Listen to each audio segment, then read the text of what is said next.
सर्वप्रथम तुमचं नाव सांगा पूर्ण. मी राजेश मार्तंड गोलक, मुक्काम पोस्ट रोकडी, तालुका जुन्नर, जिल्हा पुणे, 92 846 39 175. ओके. तुम्ही आपल्या GRD मॉडेलच्या फॉर्म्युल्यानुसार मागच्या महिन्यामध्ये माझ्याकडून लावाळ्यासाठी औषध नेलं होतं. बरं, कसा रिझल्ट आला तुम्हाला लावाळ्याच्या औषधात त्या फॉर्म्युल्या कॉम्बिनेशनचा? एकच नंबर.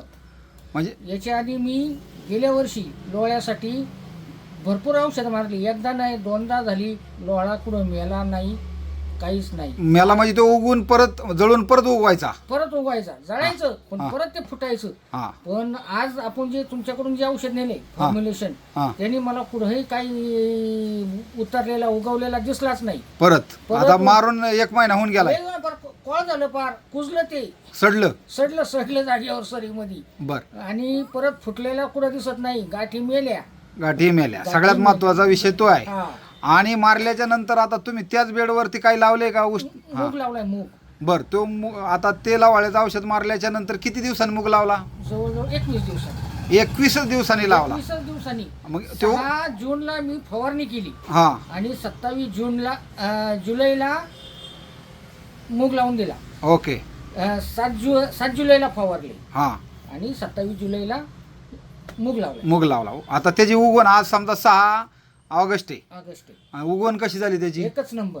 मग कुठं काय त्या तणनाशकाचा जमीन काय नाही. किंवा आपण असं म्हणतो की लावाळ्याची औषधं मारल्या लोकांना नाही, 4-4, नाही, 5-5 महिने त्याच्यात आणि एका प्लॉट मध्ये झेंडू लावलाय. कुठं झेंडूचं एक थंब मेलं नाही, कुठं काही नाही. काही नाही. आपण बाकीची औषधं मारा, 4 महिने वावर रेस्टला ठेवा, तरी फुटतंय परत. तरी परत फुटतंय. पण याला फुटलं नाही, सगळं कॉळ झालं पार, त्याचं सडलं ते जागेवर पावसात. ओके. आता म्हणजे तुम्ही 100% समाधानी आहात. समाधानी. तुमचे रिझल्ट पाहून गावातनं आली का? किती लोक आली इकडं? जवळजवळ माझ्या मताने 9-10 लोक आलीच असतील. ह्या महिन्यात आली? या तिथले महिन्याशिवाय. आल्यात. आणि ते पण समाधानी आहेत का? त्यांचे समाधानी. तुम्हाला विचारून आले? आणि परत हा तुम्हाला सांगतो, आता मी परत औषध नाही लावलं ना हा, दुसऱ्या क्षेत्रासाठी. म्हणजे तुम्ही ते रिझल्ट तेवढे तुम्हाला तेवढे तुफान भेटले मला.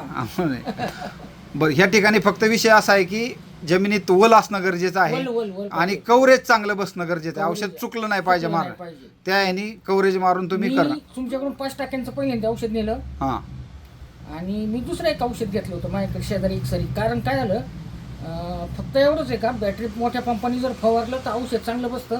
आणि बॅटरी पंपानी मी शेजारीच्याकडे जास्त उडू नाही हा म्हणून 2 साऱ्या फक्त बॅटरी पंपानी मारल्या. हा आणि माझ्याकडे जे औषध उरलं होतं ते टाकलं. त्याला थोडंसं कमी रिझल्ट आला, पण रिझल्ट तुमच्या आला जास्त आला. बरोबर. म्हणजे पण माझ्या काहीच अडचण आली नाही. काहीच नाही. हा, आणि नाही. लोक तुमचं असं एक मला वाटलं की लय पॉवरफुल औषध असेल, दुसऱ्याच्या याला त्रास होईल, हा पण तसंही काही मला जाणवलं नाही. बरोबर आहे. 2,4-D सारखं किंवा तुमचं सेनकॉर यांच्यासारखं समजा जर मारलं तर शेजारच्याला त्रास होतो, पण तुमच्या औषधाने मला तसं कुठं जाणवलंही नाही, कोणता ठोंबही जळला नाही. ओके. म्हणजे तिथं आहेच, मी सांगतोय काय अडचण नाही. हा. आणि ते काय होतं, पेट्रोल पंपाने मारताना काय होतं, त्याच्या आतमध्ये औषध जाणं गरजेचं आहे. त्या तुमच्या पोंग्यामधून कोंब्यात औषध गेलं तर ते खालीपर्यंत जाणं गरजेचं आहे एक कॉम्बिनेशन. मित्रांनो, तुम्हालाही असं सर्वोत्कृष्ट रिझल्ट देणारं कॉम्बिनेशन पाहिजे असेल तर मला संपर्क करा. माझा नंबर आहे 9922479006. तुम्ही अगोदर सुरुवातीला अर्ध्या क्षेत्राला प्रयोग करून पहा, रिझल्टची खात्री करा आणि त्याच्यानंतर तुम्ही मग बाकीच्या मोठ्या क्षेत्राला हे करा.